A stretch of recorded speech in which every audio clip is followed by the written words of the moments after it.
एक खास मुलाकात। नमस्कार, मैं बेबी हलदार, शायद आप लोग जानते ही होंगे।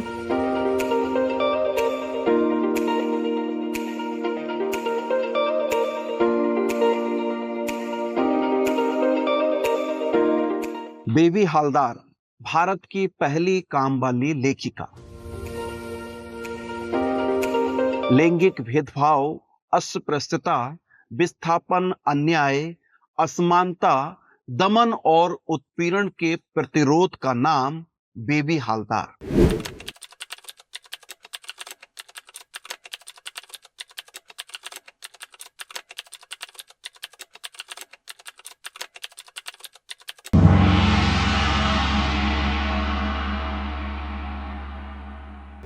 नमस्कार, मैं रूपेश कुमार, अनसुनी आवाज में आपका स्वागत है। 13 साल की उम्र में शादी, बचपन में मां का निधन, ससुराल में पति का अत्याचार, 23 साल की उम्र में ना सिर्फ पति को छोड़ा बल्कि कोलकाता शहर छोड़ दिया। फरीदाबाद पहुंचकर लोगों के घरों में बरसों तक झाड़ू पोछा किया। नौकरानी से साहित्यकार बनना, देश विदेश में छा जाना। कहानी बस इतनी ही भर नहीं है बेबी हालदार की। बेबी हालदार की बहुचर्चित आत्मकथा आलो आंधारी को पढ़कर उनकी पूरी दास्तान को समझा जा सकता है। तो कब आपको पता चला कि आलो अंधारी आ गई है? जब मेरा लिखना ख़त्म हो गया तब हमारे तातुस ने मेरा पांडुलिपि से ही ट्रांसलेट किया। उनका ये जान पहचान कचरापाड़ा में, वेस्ट बंगाल में, उनका ही बंधु संजय भारती करके एक प्रकाशन है उनका, उनके पास भेज दिया और उन्होंने कुछ देख के ही, पढ़ के ही, मतलब उनको भी अच्छा लगा, छाप दिया किताब। छाप के जब मेरे पास गया तो मुझे भी विश्वास नहीं हो रहा, जो किताब मेरे से कैसे लिखा गया, ये कहानी मेरा ही लिखा हुआ है, ये मेरा कैसे हो सकता है, मैं इतना बड़ा काम कैसे कर सकती हूँ। तो देखा मैंने, जो एक एक अक्षर मतलब पढ़ के देखा, हिंदी भी मुझे थोड़ा बहुत आता ही था, तो देखा मेरा नाम किताब में, तो बहुत अच्छा लगा। उसके बाद आपने फिर नौकरानी का काम छोड़ दिया और आप लेखक बन गई? नौकरानी का काम मैंने कभी भी नहीं छोड़ा। जिस काम में मुझे इतना दूर लेके गया, वो मैंने नौकर का काम कैसे सोच सकती हूँ मैं। नहीं, लेकिन आप पहले औरों के घरों में काम करती थी, वो सिलसिला तो खत्म हो गया ना उसके वो बाद? सिलसिला ख़त्म हो गया, लेकिन ऐसा भी नहीं है जो ज़रूरत पड़े तो वो काम कभी करना नहीं पड़ेगा मुझे, ऐसा भी नहीं है। कभी भी इंसान के साथ कभी भी कुछ भी हो सकता है। मतलब अब आप बड़ी लेखिका हो गई हैं, उसके बाद आपको अब झाड़ू लगाने के लिए कहा जाए, बर्तन साफ करने के लिए कहा जाए, किचन में काम करने के लिए कहा जाए, तो आप क्या नहीं चुनेंगे? नहीं नहीं, हमें तो सबकी ज़रूरत है। हमें झाड़ू भी ज़रूरत है, हमें कलम भी ज़रूरत है। झाड़ू इसलिए ज़रूरत है, जब हमें साफ रखना है, घर का सफाई करना ही है, और इसके लिए और किसी को रखना, अगर कोई चाहता है जो सफाई का काम और कोई करेगा, मैं सिर्फ लिखने का काम करूं, ये सोच के नहीं रखे। ऐसा सोच के रखे इंसान जो हमारा मदद हो जाएगा। फिर प्रसिद्धि कब मिलनी शुरू हुई आपको? आप चर्चित कब हुई? लिखने के बाद मुझे भी पता नहीं चला जो मैं इतना लोगों के सामने आ सकती हूँ, इतना मुझे पॉपुलर होना पड़ेगा, हो जाऊंगी बा। ये ऐसा बात भी है जो मैं, इतने बड़ी लोग जो मुझे इतना सम्मान देते हैं, इतना इज्जत देते हैं, ऐसा भी मैंने कभी नहीं सोचा था। मुझे बल्कि ताज्जुब हुआ, जो लोग मुझे नौकरानी करके सोचते थे, जो हाँ हमारे घर में काम करने वाली है, हमारे घर में है कोई, मतलब काम करती है, उनको दूसरी नज़र से देखा जाता है। उनका रहने का, उनका चाय का कप अलग रहता है, उनका खाने पीने का बर्तन अलग रहता है, उनका सोच, उस घर का लोगों का सोच ही ऐसा है। पहली बुक जब आलो अंधारी में लेके मैं अपने बाबा के पास गई थी, कि बाबा मेरा नाम सुन के बाबा इतना खुश हुए थे, इतना खुश हुए थे। लोगों को इतना, मतलब ये देखो मेरा बेटी ने लिखा है, ये देखो मेरा बेटी ने लिखा है। और मेरा बाबा, जबकि किताब का पूरा कहानी में विलेन मेरा बाबा ही है, तब भी मेरा बाबा इतना खुश हुए थे। मेरा बाबा मतलब मेरे पिताजी, तो एक एक पन्ना पलटते हुए देखते थे, और आँखों से आंसू गिरता था, और बोलते थे जो ये मेरा बेटी ने लिखा है, बेटी ने लिखा है। तो वो चीज़ देख के ना, मुझे मेरा मन में सवाल आता था, और मैं करती भी थी, मेरे पापा को बोलती थी, जो आपको आपको इतना खुश होने का क्या बात है? इसमें तो आप ही मतलब जितना दोषी है, जितना विलेन है, सब तो आप ही है इसमें। आपको खुश होने का कारण क्या है? मेरा पापा ने ऐसा बोला, जो पापा अपना काम करते जाना, मैं सोचता हूँ क्या जो ऐसा बाप और ना हो। तो ये जो चीज़ मुझे अच्छा लगा, जो कम से कम मेरा पापा का सोच तो बदला। मेरा भाई जो अभी 4-5 महीना पहले गुजर गए, हाँ, उनका कहना था तू अपने बाप का बदनाम करके पैसा कमाता है, तो अपना बाप का बदनाम करके नाम कमाता है, ऐसा। तो मैंने उनको पूछती थी तू क्यों ऐसा बोल रहा, जिनके बारे में लिखा है मैं उनको तो कभी नहीं लगा ऐसा बात। लिखने के बाद जब वो लोगों को पता चला, अपने रिश्तेदारों को पता चला कि ये अभी उस जगह पे है नहीं, अभी बहुत बड़ा बन गया, अभी पैसे का मालिक हो गया, ऐसा हो गया, तब उनके सोच थोड़ा ऐसा हो गया जो अब उनको इज्जत देना चाहिए। हाँ, जैसे कि मेरा भाई भाभी, उनको वो पहले मेरे साथ लड़ते थे, वो लोग तो उसके बाद जब हम जाते थे उनके पास तो वो मतलब कितना सम्मान देते थे, कहाँ रखेंगे ये सोच नहीं सकते थे। सोचते थे ज़मीन पे रखूँ या सिर पे रखूँ। तो इंसान का सोच भी कितने तरह का होता है, ये मैंने अपने जीवन में बहुत तरह तरह का देखी हूँ। जिंदगी भर जिंदगी से लड़ी, अब मौत से बहादुरी से जंग लड़ रही हैं बेबी हालदार। वे पिछले 2 साल से कैंसर से पीड़ित हैं। मैं कैंसर से जूझ रही हूँ। मेरा इलाज चल रहा कोलकाता में, आरजीकर मेडिकल हॉस्पिटल में। आप लोगों की दुआ से शायद मैं ठीक रहूँगी, ठीक हो जाऊँगी। आप लोग प्रार्थना करें मैं जल्दी ठीक हो जाऊँ और जल्दी से कुछ और भी देश के लिए, समाज के लिए कुछ करूँ। बीमारी से जूझ रही हूँ, मैं बैठ नहीं पाती हूँ, लिखने का इच्छा होते हुए भी मैं लिख नहीं पाती हूँ। मन में बहुत कुछ है लिखने का। जब कुछ सोचती हूँ कुछ करने का, और अगर कोई इंसान करना चाहता है, कर नहीं पाता है, उससे ज़्यादा तकलीफ़ क्या हो सकता है। हमने बेबी हालदार से 27 मार्च 2024 को हाली शहर कोलकाता स्थित उनके घर पर मुलाकात की। सामान्य बातचीत को हमने कैमरे में कैद किया है। जिस समय हम उनसे बात कर रहे थे तब वे उठने बैठने की स्थिति में नहीं थी। अगर तातुस नहीं आते आपकी ज़िंदगी में तो आपको लगता है कि आपकी ज़िंदगी बदल पाती? ये सवाल मैं तातुस को खुद करती थी, जो आप अगर मेरे ज़िंदगी में नहीं आती तो मेरा ज़िंदगी कभी नहीं सुधरता। तो तातुस का कहना ये था, देखो मैं हूँ इसीलिए तुम्हारा ज़िंदगी सुधर गया, ऐसा बात नहीं है। तुम्हारे अगर वो टाइम अगर तुम्हारे लाइफ में आता तो कोई भी किसी भी रूप में आ सकता था। तो लेकिन मैं ये बहुत गर्व से कह सकती हूँ ये बात कि आज मेरा तातुस थे, इसलिए आज मैं खड़ा हो पाई, इतना दूर जा पाई। आपकी ज़िंदगी में दीदी तातुस की क्या भूमिका रही है, उनको आप कैसे याद करते? तो मेरा जो ज़िंदगी जो चेंज हुआ, ज़िंदगी जो मेरा सुधर गया, ज़िंदगी जो मेरा जो भी कुछ हुआ, आज जो आप लोगों के सामने हूँ मैं, जो भी कुछ हूँ, तो ये सब तो मेरा सब का कारण तो मेरा तातुस ही है। तातुस एक समय मैं यंग थी, 25-26 साल का उम्र में 3 बच्चों को लेके मैं जब इधर उधर भटक रही थी, एक समय मैं अच्छा जगह नहीं मिल रहा था, मुझे अच्छा घर नहीं मिल रहा था, अच्छा लोग मुझे नहीं मिल रहा था। हाँ, तो उस समय मेरा तातुस ने मुझे 3 बच्चों को लेके जगह दिया। तातुस माने कौन? तातुस मतलब होता है पिता, ये पोलिश भाषा है। हाँ, तो किनको आप तातुस कहते थे? हाँ, जिस घर में हम गए, जिस घर में जिन्होंने मुझे मेरा ज़िंदगी चेंज कर दिया, हाँ, वो था मुंशी प्रेमचंद की नाती, जिनके घर में मेरा पूरा ज़िंदगी पलट दिया, जिन्होंने मुझे लिखने के लिए प्रेरित किया है। प्रबोध कुमार श्रीवास्तव मुंशी प्रेमचंद की नाती थे। तो उनके वहाँ तक कैसे पहुँचे आप? मैं काम ढूंढती थी और उनको काम के लिए लोग चाहिए था, कोई चाहिए था। तो किसी के द्वारे पे, किसी के उसमें हम गए हैं उनके पास। उनको कैसे पता चला कि आप लिख भी सकती हैं या आपके साथ ये नहीं, हादसा हुआ है? हाँ, ये भी उनके घर जाने के बाद ही उनको पता चला। कैसे, क्या हुआ था?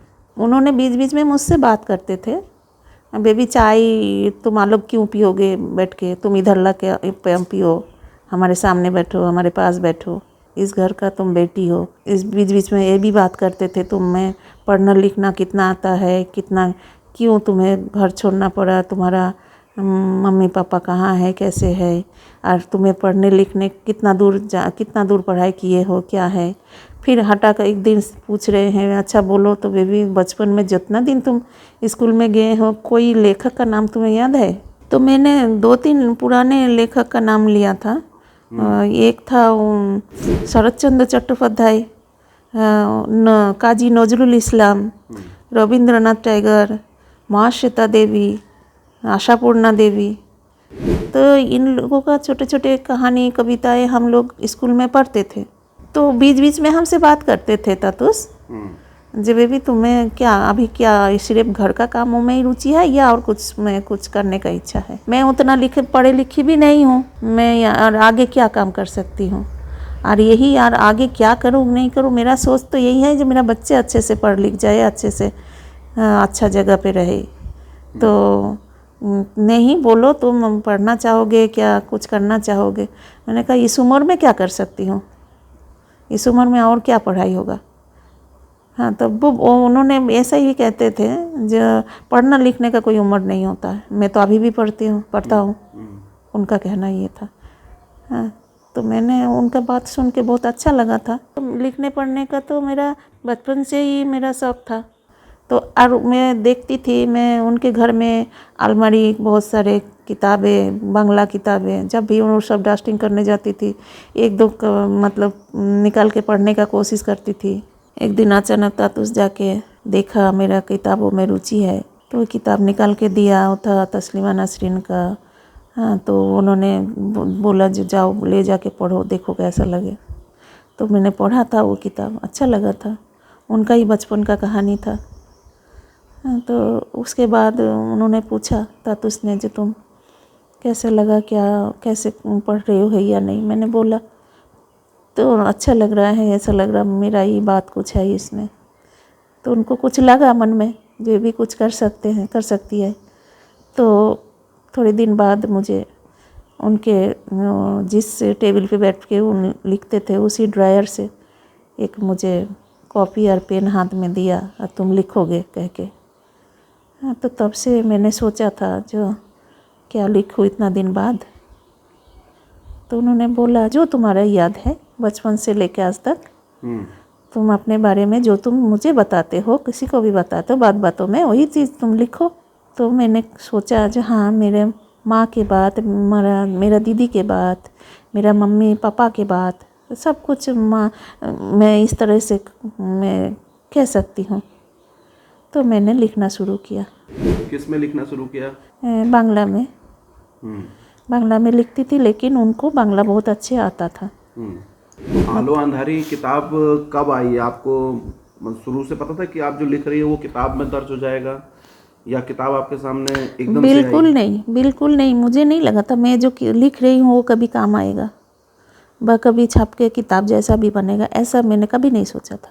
आप बांग्ला की लेखिका थी मूल रूप से, और लेकिन सबसे पहले किताब आपकी हिंदी में आई, उसके बाद बांग्ला में आई और भाषाओं में आई। किन किन भाषाओं में आई? टोटल तो मेरा 26 या 25 लैंग्वेज में हुआ है। 16-17 तो बाहर की है, विदेशी भाषा है। थाईलैंड, जर्मन, पेरिस, उसके बाद नीदरलैंड, चीन, जापान, और वो क्या कहते हैं इटालियन, अमेरिकन, ऑस्ट्रेलियन, सब जगह पे मेरा बुक छपे हैं। अपने देश में हुआ है, साउथ में तो सब भाषा में करीब करीब हो गया है। साउथ में मतलब मराठी, तेलुगु, तमिल, कन्नड़, उड़िया, असमिया हुआ है। देश में भी काफ़ी सारे लैंग्वेज में हुआ है। उसके बाद आप फिर एनसीईआरटी में कब शामिल हुए? एनसीईआरटी में 2006 में शामिल हुई है। ये भी एक कहानी है, जो भी कोई मतलब बड़े बड़े लेखक का कोई भी कहानी लेते हैं, कोई भी कहानी बड़े बड़े लेखक का, तो उनसे थोड़ा सा जानकारी होना चाहिए था। हाँ, जानकारी होता है, जानकारी लेना चाहिए, जो आपका कहानी हम ले सकते हैं क्या नहीं, बिना बताए बिना पूछे ले लिया। हाँ, लेने के बाद मुझे जब बच्चे पढ़ रहे हैं तब हमारे पास फ़ोन आता है जो क्लास में है। टीचर लोगों का फ़ोन आता है। तो सुन के तो अच्छा भी लगा और थोड़ा सा अजीब भी हुआ, जो हमें ही पता नहीं है, हमारी किताब स्कूल में पढ़ाया जा रहा। लेकिन उसमें दिक्कत क्या है? अगर आपकी किताब है और वो आपकी जो बात है वो लोगों तक पहुंच रही है, ये बहुत अच्छी बात है, ये तो बहुत अच्छी बात है, ये किस्मत की बात है जो बच्चे के पास हमारे कहानी पहुंच रहा है। लेकिन हमें जानकारी नहीं थी। हमारे तातुस भी ये सवाल उठाए थे। थोड़ा सा पूछना, थोड़ा सा बताना ज़रूरी था उनको।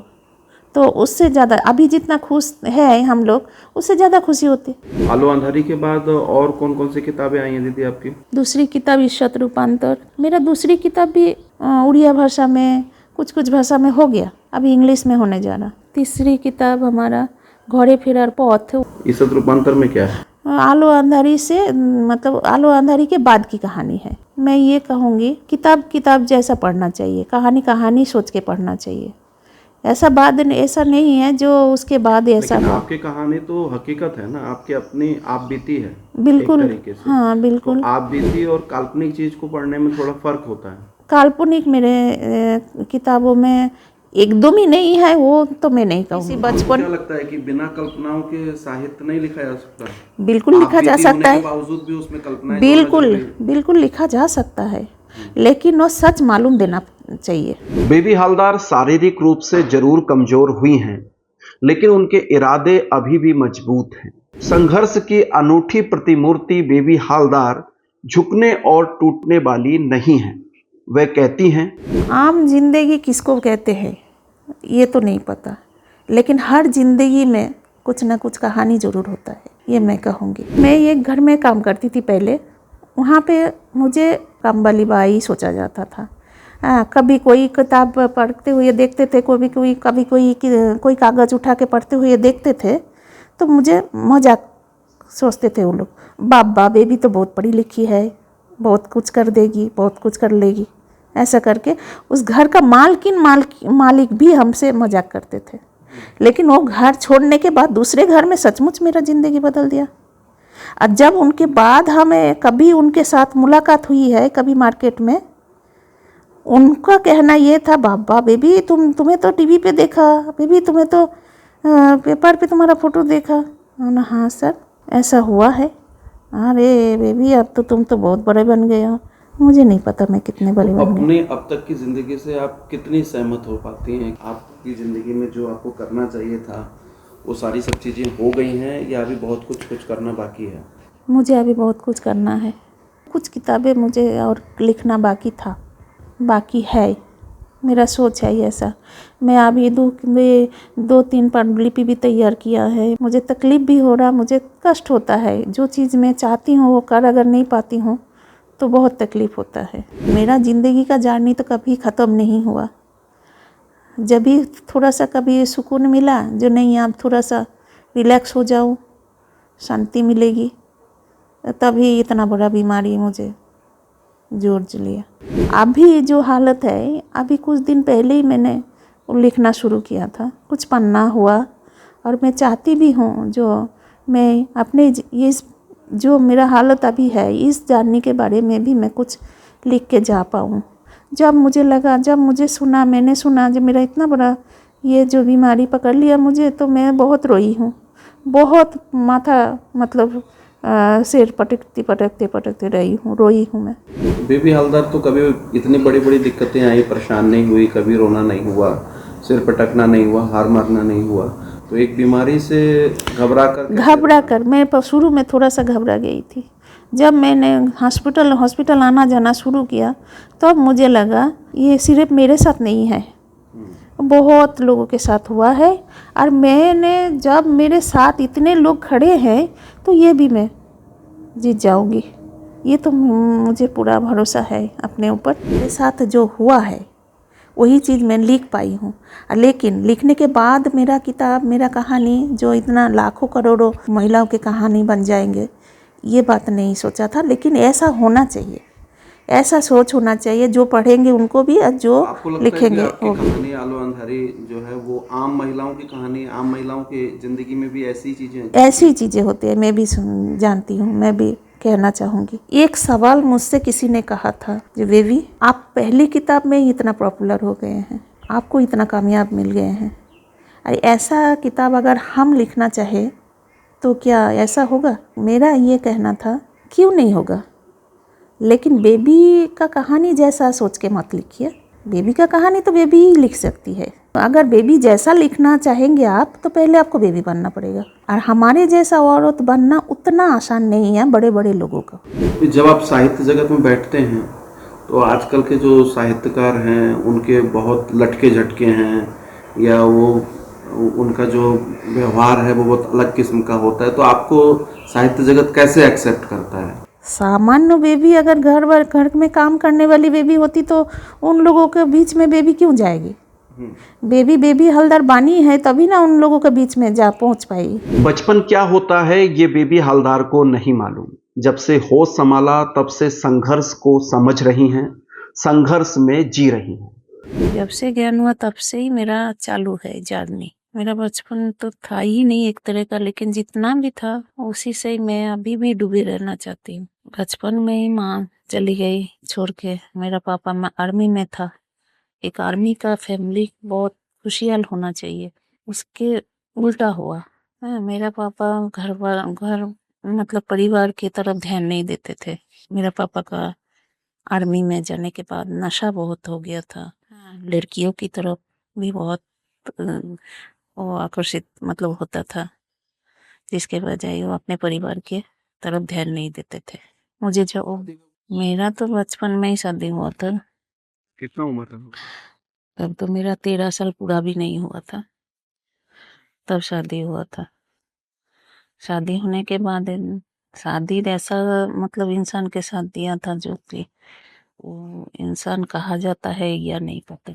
जिनका ना घर ना देखा ना द्वार देखा, उनका कुछ है या नहीं, कुछ भी नहीं देखा मेरा पापा। मेरा सौतेली माँ का बात सुन के जैसा तैसा किसी का हाथ मतलब जो मिले उसके हाथ में दे देंगे, ऐसा ही सोच के शादी दे दिया। उनका उम्र था 27-28 और मेरी उम्र पूरा तो 13 साल भी पूरा नहीं हुआ था। शादी के बाद एक अलग ही एक लड़ाई शुरू हुआ मेरा। इस तरह का एक 4 दीवार के अंदर उनके साथ जो जुलूम होता था, रोज रात को मार पिटाई, रोज रात को औरत का मार पिटाई, गाली मतलब रास्ते पे बाल पकड़ के खींचना मारना। वैसा समाज हम बच्चे को क्या सिखा रहे हैं? यही सब बात करते थे तो मानते नहीं थे। लड़ाई झगड़ा मारपीट हमें होता था। तो मगर ना चेंज होंगे और समाज के लिए, मुझे बच्चे के लिए मुझे कुछ करना पड़ेगा। तो मैंने एक दिन 3 बच्चों को लेके चले गए, निकल पड़े और उस घर से। कहाँ जाऊं क्या जाऊं? पहले तो मैं अपने पापा के पास गई थी, तो पापा के पास भी जुलूम होता था। मैं कहती थी पापा को, जाओ और मैं उस घर में वापस नहीं जाएंगे। तो कहाँ जाना है तुम्हें? तो यहाँ पे भी रहना नहीं है। ऐसा मैंने कहा ठीक है। तो फिर हमारा भाई लोग कहाँ है उनका वो पता दे दीजिए अगर पता होगा तो मेरा दोनों भाई पहले ही वो लोग दिल्ली गुड़गांव चले गए थे, तो उनका एड्रेस हमें दिया था जैसा तैसा करके। तो मैंने 3 बच्चों को लेके वहां चले गए, एक अनजान शहर, कभी देखा नहीं कभी सुना नहीं। तब तो फोन का भी उतना वो नहीं था, कल्चर नहीं था। तो चले गए वहां से। वहां जाके और एक जुलूम शुरू हुआ। मेरा भाई का बीवी लोग सब हमें दोषी ठहराया। मुझे लेकर उन लोगों के साथ बातचीत लड़ाई झगड़ा होता था। आसपास का लोग भी देखते थे मुझे लेकर उन लोगों को प्रॉब्लम हो रहा है। तो एक दिन मेरा भाई का दोस्त आके कहता है मुझे, दीदी आप एक जगह पे चलो, वहाँ पे रहने के लिए जगह देगा, 3 बच्चों को लेकर रहने के लिए जगह देगा और वहीं पे रहोगे, वहीं पे उनका घर संभालोगे। तो जिस घर में हम गए थे पहले, तो वो लोग थोड़ा दूसरे तरह के थे, जो इंसान को इंसान ही नहीं समझते थे। पूरा दिन मेहनत कराते थे, रात 12-1 बज जाता था तो भी कुछ काम उन लोगों का बाकी रहता था। सोचते नहीं थे मेरा भी बच्चे है, बच्चे के पास जाना चाहिए। इसी तरह से वहाँ पे फिर भी मैंने 1 साल गुजारा। तो पत्थर का जवाब ये होता है, जो मैं तो ठक्कर खाते खाते पत्थर बन गई। तो उसी तरह का मेरा ज़िंदगी है। मैं तो ठीक है, मुझे भी ठक्कर बहुत मिला है, उसी से मुझे बहुत कुछ सीखने को भी मिला है, ताकत भी मिला है, साहस भी मिला है। और शायद ये भी जंग मैं जीत जाऊं।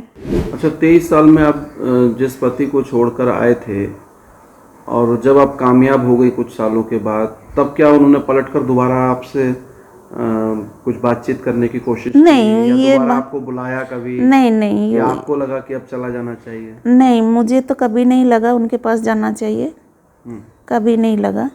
लेकिन इस बारे में उनको कोई इंटरेस्ट नहीं है। बहुत लोग उनको बोला है, जा रे तेरे बीबी को तो टीवी पे देखा, न्यूज़पेपर पे देखा, ऐसा हो गया, कितना बड़ा हो गया, कितना बड़े ऐसा लिख रही है, ऐसे कितना सम्मान मिल रहे है। इन सब चीज़ों का, इन सब बातों का उसका कोई मायना नहीं है, कोई मतलब ही नहीं है। कभी नहीं पूछा, कभी नहीं खबर लिया। बाकी जो और परिवार है आपका, मायके पक्ष का जो बच्चे हैं, उन लोगों के साथ आज का क्या रिलेशन है आपका, आज क्या स्थिति है? मैं तो बीमारी से जूझ रही हूँ, सबको पता है। कुछ लोग ऐसा भी है जो डरते हैं, जो मदद ना मांगे, वो लोग डरते भी हैं। हाँ, और कुछ लोग मानते भी है, जो हम गरीब है, दीदी को पता है, हम कम से कम खबर तो ले, हम कम से कम जाके मिल तो आए, ऐसा भी है। हर रिश्तेदार एक जैसा नहीं होता है। बेबी हालदार को पढ़ना जितना आत्मिक है, उनको सुनना उससे भी ज्यादा मार्मिक और झकझोर देने वाला है। असल में उनका लेखन सच और वास्तविकता पर आधारित है। मैंने ये पांडुलिपि तैयार भी किया है, जो मैंने 3-3.5 साल एक NGO में काम करती थी, और वो उस NGO का काम था वो प्रोस्टिट्यूट एरिया में, जो उस तरह का, मतलब रेड लाइट पे जो महिला लोग रहते हैं, कमाते हैं अपना शरीर बेच के, उनके ऊपर वो किताब है। उनके साथ मैंने काम किया, तो उनका दुख, उनका कष्ट देख के मुझे वो ज़िंदगी मेरा बहुत कम लगता है, जो मेरा दुख कुछ भी नहीं है उनके आगे। ठीक है। बेबी और संघर्ष, ये दोनों एक दूसरे के पर्याय बन गए हैं। मतलब जिंदगी भर आप जीने के लिए लड़ती रहीं, और अब जब जीना शुरू हुआ कामयाबी के बाद, तो अब आप मौत से भी लड़ रही हैं। तो कैसा महसूस होता है कि ज़िंदगी किस चीज़ का नाम है, क्या है ज़िंदगी, आपको क्या लगता है?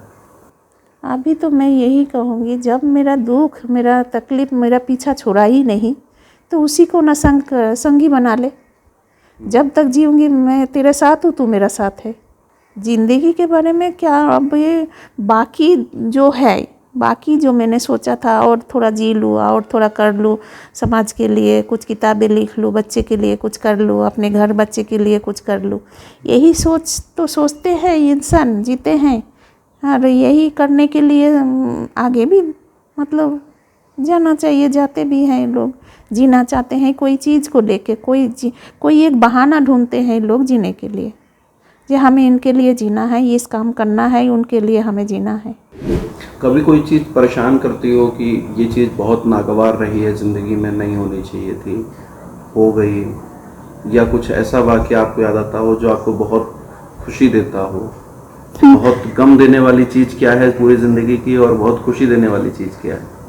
गम का ही तो ज़्यादा है, खुशी देने वाली क्या है? खुशी देने वाली ये चीज़ है जो, मतलब एक इंसान कम पढ़ी लिखी वो कुछ भी कर सकती है। हाँ, और ये खुशी की बात है, जो सिर्फ डिग्री ही काम नहीं आता। मुझे एक बार बहुत इसके बारे में मुझे बहुत एक बार तकलीफ भी हुआ था। इतनी सी पढ़ाई में किताब लिख के विदेश यात्रा कैसे कर सकती है? हमें एयरपोर्ट में रोक लिया गया था। क्या हुआ था, क्यों रोका था? इतनी सी पढ़ाई क्या है, वो किताब लिख रही है और विदेश में उनको बुलाया जा रहा है, मतलब लोगों को रोक लिया गया। मेरा तो फ्लाइट कैंसिल कर दिया। फिर हमारे साथ हमारा पब्लिशर थे उर्वशी बुटालिया, वो भी इधर उधर बात किया, वो नेट से बहुत दिखाया, ये दिखाया वो दिखाया, मानने का तैयारी नहीं है। फिर डायरेक्टली यहाँ का सरकार से वहाँ का सरकार के साथ बात किया, तब जाके दूसरे दिन हमारा एक दिन वेस्ट हुआ ना। ये हांगकांग जाने पहला यात्रा मेरा। हाँ, तो कितने आपको राष्ट्रीय अंतर्राष्ट्रीय पुरस्कार कौन कौन से मिल चुके हैं? मिला है, काफ़ी सारे मिला है मुझे। गेटवे से मिला है, उसके बाद फ्रैंकलिन से मिला है, और हमारे देश में भी काफ़ी सारे सम्मान, काफ़ी सारे अवार्ड मिले हैं। इतना सारा सम्मान मिलने के बाद, ख्याति मिलने के बाद भी एक लेखिका की आर्थिक स्थिति बहुत कमज़ोर है अभी भी, तो आपको क्या लगता है कि आपकी कहानी पढ़कर बहुत लोग चर्चित होते हैं, कहानी छाप कर बहुत लोग पैसा कमा लिए होंगे, या आयोजन करके आपको सामने रखकर बहुत सारी चीज़ें अपना सही किया होगा, पर एक लेखिका के हिस्से क्या आया? हमने सुना है, हमने देखा है, जो लोग लिखते हैं वो हमेशा गरीब ही रहता है। जो लोग लिखते हैं, लेखक लोग कभी बड़े नहीं बनते, लिख के कभी बड़ा नहीं बन सकता, लिख के कभी अमीर नहीं हो सकते। तो ऐसा ही मेरे साथ भी हुआ है। मैं भी यही सोचती हूँ। जब बहुत सारे लोग ऐसा भी सवाल करते हैं जिनका किताब इतना सारे लैंग्वेज में हुआ है, बाहर गया है, उनको ऐसा हालत है जो पैसे के लिए और किसी से मदद मांगना पड़ रहा हो जाता है। विदेश में भी पैसा थोड़ा क्या काफ़ी भी मिला था मुझे, जिस पैसा से एक टाइम ही मिलता है विदेश से पैसा, जिस पैसे से मेरा घर द्वार बना, जगह खरीद के, मतलब ज़मीन खरीद के घर द्वार बनाई हूँ, बच्चे को बड़ा करना पालना उसी पैसे से ही हुआ। ये बात तो सच है। आर्थिक हालत मेरा बहुत ख़राब है यार। मैं इतना बड़ा बीमारी से जूझ रही हूँ, और इस जो बीमारी है इसमें बहुत पैसा लगता है, सबको पता है। और लेकिन एक बात है, लोगों का दुआ, लोगों का प्यार, ये भी बहुत काम आता है। लोग सपोर्ट कर रहे हैं आपको?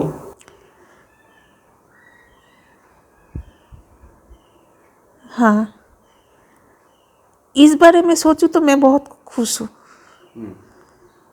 मैं बहुत मतलब भाग्यशाली हूँ जो मेरे साथ बहुत लोग खड़ा है। और आज मैंने देखी हूँ, सच्ची बात ये है, खून के रिश्ते से बाहर का जो प्यार का रिश्ता होता है वो सबसे बड़ा होता है। आज हमारा बेटा कहाँ पे है, हमारा रिश्तेदार कहाँ पे है, वो लोग बहुत कम ही मतलब खबर लेते हैं। लेकिन जो लोग हमें प्यार देते हैं, इतना मदद करते हैं, मदद किए हैं जो लोग, वो लोग बार बार पूछते हैं, दीदी आप कैसे हो, दीदी ज़रूरत पड़े तो बताना। ये क्या कम है? कभी अकेलापन तो महसूस नहीं होता आपको इस पूरी यात्रा में? अभी नहीं होता, कोई ना कोई है। अभी अकेलापन जब भी होता है तो फ़ोन कर लिया करना, कम ऐसा सब लोग बोलते हैं, हम सब आपके साथ है। तो ये सब बातें, अकेलापन नहीं लगता। आए तबे सहचरी हाथे हाथे धरी धरी नाचिबे घिरी घिरी गाइबे गान। आए तबे सहचरी हाथे हाथे धरी धरी नाचिबे घिरी घिरी गाइबे गान। आनतबे बीना आनतबे बीना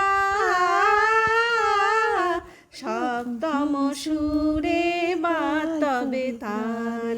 बेबी हलदर दीदी के व्यक्तित्व और कृतित्व को सलाम।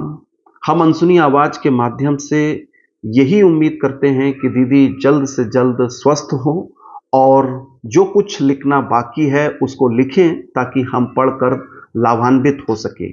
बने रहिए अनसुनी आवाज के साथ। अनसुनी आवाज के फेसबुक पेज को फॉलो कीजिए। आप हमको यूट्यूब पे भी सब्सक्राइब कर सकते हैं। बहुत शुक्रिया, धन्यवाद, नमस्कार।